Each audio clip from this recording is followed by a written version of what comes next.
Hey, everybody. Welcome back to another episode of the Nonprofit Show. We have Lauri Hennessey in with us today with Wendy and I. We're really excited because we're going to be talking about, launching your next chapter and what that might look. And if you were with us yesterday, we spoke with two experts from Third Sector Company all about retiring executives. And wow, an amazing conversation. We're going to have more of those conversations. But Lauri's been in it. And so we're going to get like the actual testimony from somebody who's been doing this. And so Lauri Hennessey, I'm really excited to have you joining us.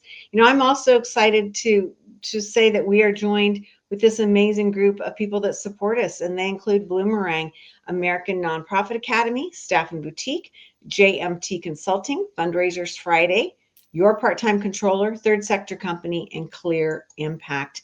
I'm Julia C. Patrick, CEO of the American Nonprofit Academy, joined today by the amazing Wendy F. Adams, CFRE, CEO of Cultivate for Good.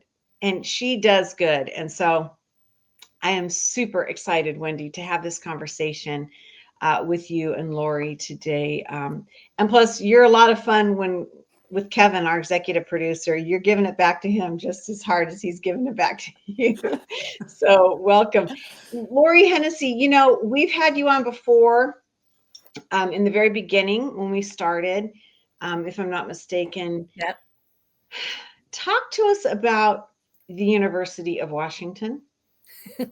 About my experience there, about what a wonderful school it is. Yeah, I mean, everything. I think it's a really cool thing to, we are so pro education on the Nonprofit Show. We always talk about, getting more education and training and elevating everybody in this professional sector. Yeah. I love that you have navigated in this. We're going to talk more about it, but talk to us a little bit about the University of Washington. So I attended University of Washington, UW, long ago and dropped out after 5 years to become a journalist. And I just decided at that point, no, I didn't need the degree. And I remember calling my dad, who was a school psychologist, and said, I'm breaking down on my grades. I'm flunking out. I'm stressed out. And he's like, oh, you can go back. You can finish it later. So then you flash forward and it's 35 years later. And I'd had this whole career where I basically never lied, but I just said 5 years of school and just kind of avoided the topic. So I'm delighted to say that I was talking to an employee of mine 6 years ago, and I was telling her how sad it was that I never finished at this school that I loved. And she said, am I missing something? Are you dead? And that was for me a pivotal moment. So I called UW. When I called and asked about my transcripts, they kind of cracked up laughing on the phone and said I was coming back in with the lowest GPA they'd ever seen. I think it was 1.7 or something. And I'm delighted to say I finished my BA at that wonderful school and went on to get my master's. And now I'm teaching at University of Washington. And as we talked about earlier, Julia, I am just an advocate for people going back. And for me, it was UW. Wow, that's really inspirational. Lauri, you just gave us the precursor, right? That was the preview to the movie. We know in the sector, I'm pumped. We know that in the sector, we are storytellers. Yeah. And that is what, this journey is. So tell us that your journey in the nonprofit sector and how important it is to be able to tell that story, what that looks like, and how important is it for the rest of us? You mean storytelling in nonprofits? Yes. And just how that speaks into that journey that we are all on. Yeah, it's so interesting because people go into nonprofits, I believe, because they have full hearts. There are people who want to change the world. They want to do something. But there's also this inertia that I always struggled with in my nonprofit journey, this feeling of like you start being resistant to change. You start not wanting to take chances, be innovative, be bold. And boy, those things get baked into you, I think. And for me, I was the executive director of several nonprofits. And of course, there's the whole staying connected to your work when your life becomes just raising money and working with your board and managing the staff through COVID. So I'm a huge fan of the nonprofit sector. I also have to say that now that I've transitioned away from it and into education, I see education has its flat sides as well. But the one thing I really like is that feeling of taking a chance, doing something new, doing something different. It, to a degree, it woke me up. And I know a lot of people who find that when they just dip their toe outside of the sector and try to find something else to do too. I love how you made that connection, right, Julia? What is that saying to you, right? To make that bridge between those two sectors, but the commonalities. That's really good. Well, Wendy, you and I talk a lot about this on air and off air about how we are bleeding off talent in our nonprofit sector, and it's not just our C-suite executive founders, legacy leaders. I mean, it's moving across the sector, and so. For me, I believe that the more educated of a workforce that we can cultivate, the stronger our labor market's going to be. Because I feel like a lot of folks leave the nonprofit sector because they get fried, right? And they're not educated and they're not equipped to deal with what they have to deal with. I mean, to Lauri's part of this equation, it sounds to me like maybe you are experiencing some of that burnout or exhaustion, whatever you want to call it, and seeking something new. It's kind of an interesting aspect. And, I'd love to get your comments on that. Have either one of you heard of this wonderful new phrase, Middlescence? No, I really like it. It's a play on words against adolescence. And basically it's this chapter from 45 to 65 where all of a sudden think of like The Graduate, Mrs. Robinson. There's this, not that I'm Mrs. Robinson, but there's this chapter where people start asking the big questions, is their kids often leave home. So for some women, there's a change going on. Their kids leave home. They start thinking this kind of thing of, is that all there is? Is this what I wanted to do? It's kind of like, you have a choice in Middlescence, whether you're going to go up and keep pushing and try new things, or whether you're going to settle in, and start relaxing. And I guess the thing that I keep coming back to is that because we're an aging population, I mean, basically, if you're 45 right now, you might be halfway through your life. I mean, things have changed, right? In terms of how long we're living. So because of that, I get excited on this idea of changing the way we see that middle chapter of life. And for some of us, it might mean a new nonprofit job or a change to something. For me, it was a pivot. And I think that pivot, a lot of people did during COVID. There was a lot of soul searching that people were doing around their purpose.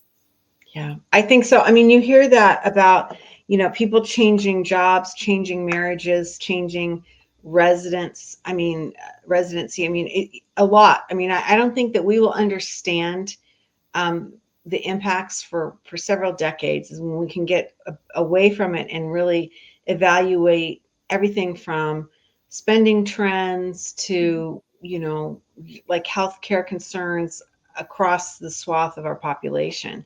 You can't lose nearly 1 million people in your society and not have it be a pretty heavy lift mentally and physically and financially.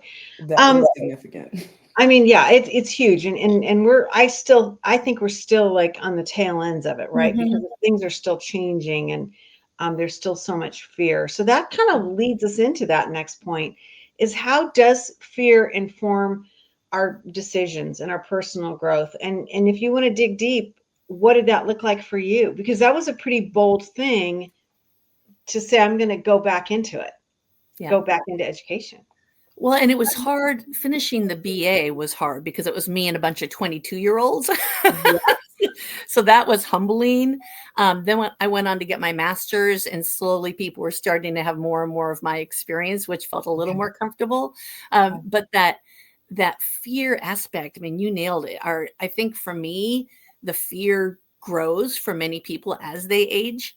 And as we all age, of course, we need to really acknowledge how ageist our society is. People look down on our elders in this society. And so that makes it tough to find that next adventure, that next chapter.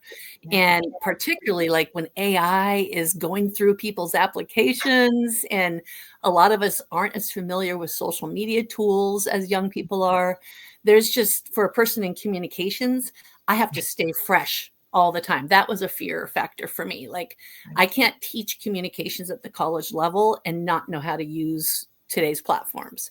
So I'm constantly challenging myself to make sure that I'm not dated in the classroom, because if not, then the kids aren't getting what they need. So that was a big fear thing for me, was getting over that, and getting over the fear of, you get attached to a certain salary, a certain comfort level, kind of taking a hard look at that for how much you really need and how much really being happy matters. Wow. And Lauri, when you start about talking about the fear, I think the big thing that hit me just now was, you're talking about the fear. Like, that's where the grip of it happens, is when we don't talk about it, right? Calling it what it is, looking it in the face and saying, I see you, you won't defeat me. Like, I do have this challenge. I do feel afraid that, am I enough? And calling those things out. But when we don't, that's where the grip really hangs on to us. So I applaud you for that. Yeah. Yeah. It's that inertia I think happens for all of us. And we all heard during the pandemic, right, of people getting into making sourdough bread. Apart from finishing my education during the pandemic, I also lost a lot of weight, and I started exercising and kayaking and hiking and all these things I had never done in my life. And to me, the pandemic, and I have to acknowledge privilege that I was able to do these things. But for me, the pandemic was an opportunity to overcome some real deeply rooted fears.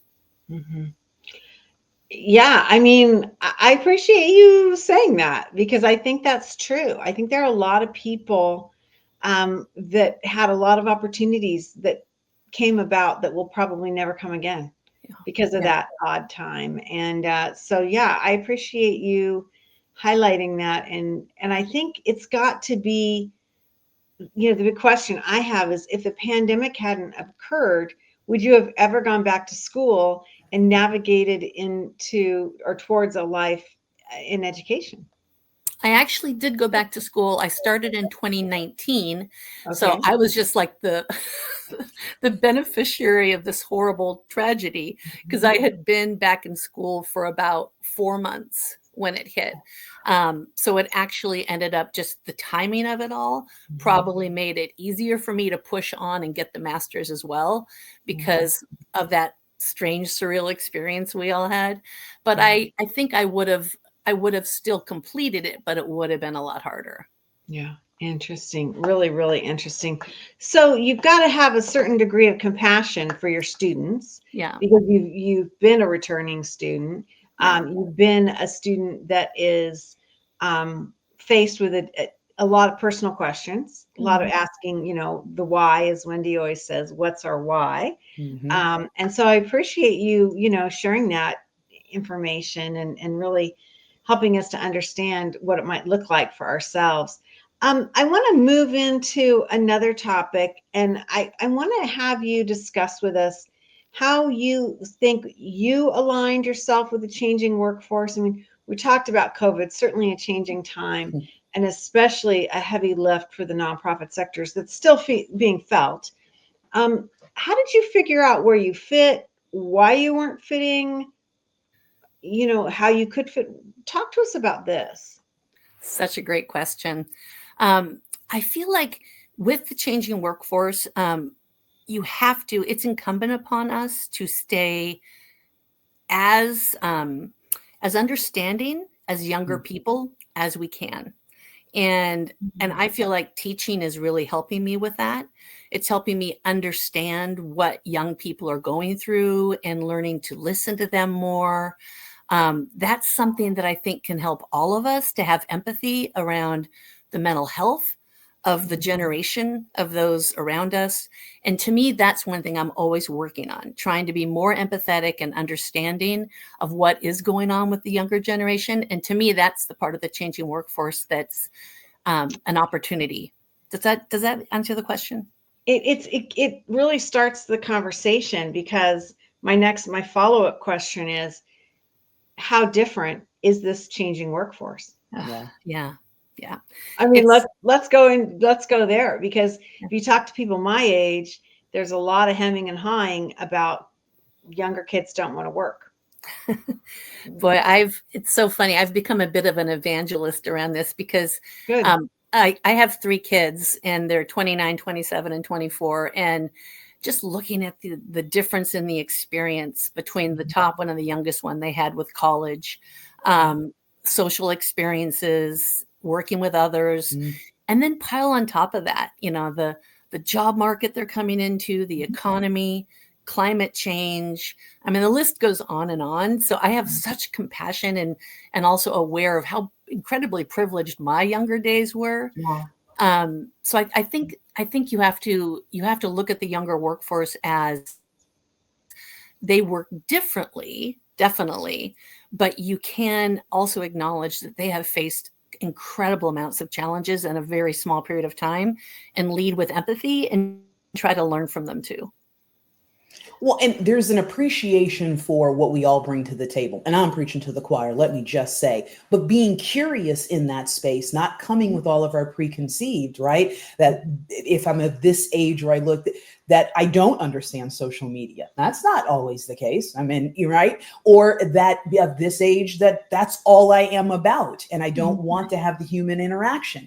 So it's in being in that curious space. I love what you've shared as far as your experience and how you took your experience now into the classroom to this high support and high challenge, right? You're challenging your students, but you also are coming alongside. And I love that's relational leadership, right? So my passion, but how you've spoken that out in your story and how that's translating out who you're going to send out and send forth into the sector, into the workforce, that they can recognize, maybe I need to ask more questions. And there are those who do truly want to support me and still can be called boss. Yeah. Right. Wendy, when we talk about a moving or changing workforce and the demographics in our country changing, aging, are you finding that the leaders that you work with have a dim view of the generations coming behind them, or are they excited? Like, what's the sense of their value? Because we have, like, I think then more than any other time in American history, we have a huge number of demographics still in the same workforce pool, right? So we have all these different people that are coming in and moving out, and I'm wondering what you're seeing. These are one of the places where the pandemic, not in the beginning, maybe not even in the middle, but as we came out of it, this is a positive. The recognition of who we are and what we all bring to the table. So it was very dim prior to, but when we all had to go remote and I couldn't see you and you could actually have your camera off because maybe you couldn't figure out how to put it on, but work was getting done. We were still moving towards these great missions. You had older generations saying, you know what? This is what it means to trust the people that I'm working with. And it went more from a working for to a working with. So I'm happy to say that I am seeing more of that. So now we've got those who it's time to transition, feeling like they can. Now, not everyone's there, but we are closer to that space where you have those, executives ready to release and say, I've got someone that I actually can do the succession plan with. So that's a great thing. I love that. Yeah, it's good to hear that observation. And I know you work with so many leaders, and that these are the real conversations that they're having. And to what you said to Lauri just a few minutes ago, they may not be confident in verbalizing it or voicing it, but they're thinking it, right? Yes. Yes. And it becomes part of their behavior. Absolutely. And so then we have to encourage that along the way, right? And to be able to come alongside the leader and say, I know that's scary. Let's call it out. Let's go back to the fear. I know that can be a scary place, but you're not doing it alone. So then let me ask you, Lauri, kind of the same question, but coming from the other direction. Working with younger students, what are their sensibilities about the older demographics in the workforce? Are they just like, get out of here already? Or are they seeing the value of wisdom? I mean, like, where does that all reside?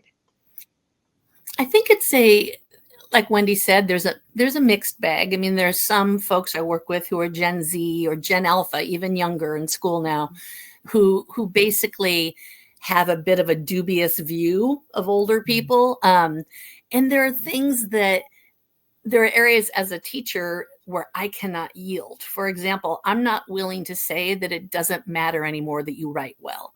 And there are students who are really struggling with writing, like basic good writing, because that's becoming a lost art.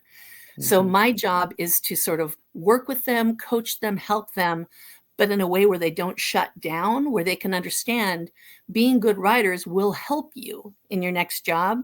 So I think that generation, they need to see the why. They need to not be told by a professor, write well because that's what I've always done, but instead write well because in your next job, it will help you advance. Mm-hmm. That connection is what makes it real. And so for me, that's what the younger generation, they do inspire me because they've just gone through so much so fast. Mm-hmm. But I do think they can find a real peaceful, loving relationship with older people as long as we respect them and explain that why. Mm-hmm. And you said it well, Lauri, making sure that you understand there are some things that you're not going to move on. And here's that why, right? And it's for your betterment, right? So that they can see it's not just because I told you so, right? And I can, again, these are preaching right here to those spaces because we've experienced it and we know, but letting them, creating a space where they're heard and say, but there is a line of excellence and that's the reason why. Yeah, I like that. I love that. A space where they're heard. That's what they need. Yeah. I think that's an amazing framing it up, Wendy. We don't have a lot of time, but before we let you go, I really appreciate you coming on and talking about your next chapter and what that might look like for some of us and the realities and frailties of looking at yourself in a new way and engaging in a whole new demographic and sector. What kind of advice would you give to somebody? Wendy's a lot younger than I am, but between the two of us, what kind of advice? When is the age that's too late? Or should we plan an exit strategy? Or should we just go? Or, what are some of the nuances to making some of these big changes? Well, I love, first of all, thank you so much for having me back. I love this show. And this is an area where I feel a lot of passion. As you can probably tell, I keep leaning forward. It's so exciting to me, this realization that you can never be done. There's always another act. And my advice to people is to realize you can have many acts.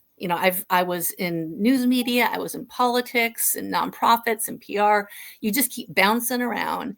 And that I keep thinking of this song in Wicked, Dancing Through Life. You can kind of have an adventure of life if you just push yourself. So my advice to someone is to say, what brings you meaning? What makes you excited? What brings you meaning and gives you those little chills? And what's blocking you from getting to it? For me, I wanted to teach, and there was clearly something blocking me from getting to that. So it's sort of like you can be the author of your own story. Don't just accept the story that you have right now, but say, what is blocking me? Can I write my own story? Can I do something new and exciting and different? And just make a plan. And you can take one step tomorrow and write down what's blocking you and then seek to remove it and go after those dreams because it's never too late. That's my advice. I love it. I think that's like super cool. I think that this is the perfect time to have had this conversation. It's the beginning of a new year, a lot of changes in our country, in our sector. And I love that you brought that forward because I think there are a lot of people. In fact, one of our viewers just wrote in and wrote, wow, that is brilliant. It's a lot of, it's really a profound lesson from you today. And at a good time of year when folks are looking at the landscape moving forward, what changes. And what a way to reframe. Adolescence was terrifying for most of us, but Middlescence, this is a thing I didn't know, but that's where I am. And it's like so invigorating. So let's go out and get it done. Yeah. I love that. I think this has just been really, really fun to have you on. Laura Hennessey, I'm going to call you a friend of the show too, because you have been a consultant, nonprofit leader, and probably more important, a college instructor.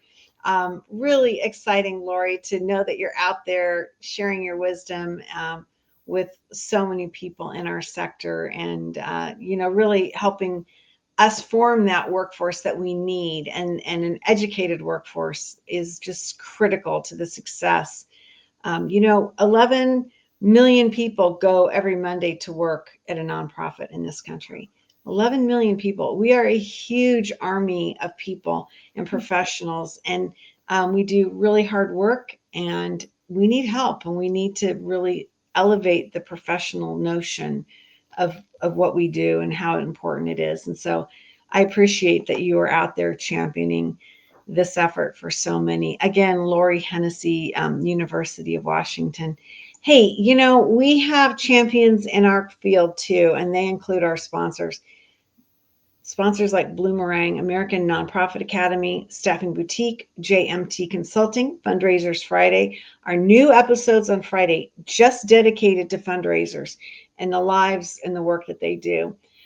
We also have Your Part-Time Controller supporting us, Third Sector Company, and Clear Impact. These are the folks that are with us day in and day out. Okay, Wendy, I'm really energized, but I'm going to witness to you. I'm not making any changes. I'm here with the Nonprofit Show. Today. No, we are. We're here. We're here. That's right. But we're hands open and really excited. Thank you, Lauri. This has been great. Thank you. It's been a lot of fun. Hey, everybody, as we end each and every episode of the Nonprofit Show, we leave with this message. And today it's really, really important, because it goes like this: to stay well so you can do well. Thank you, ladies.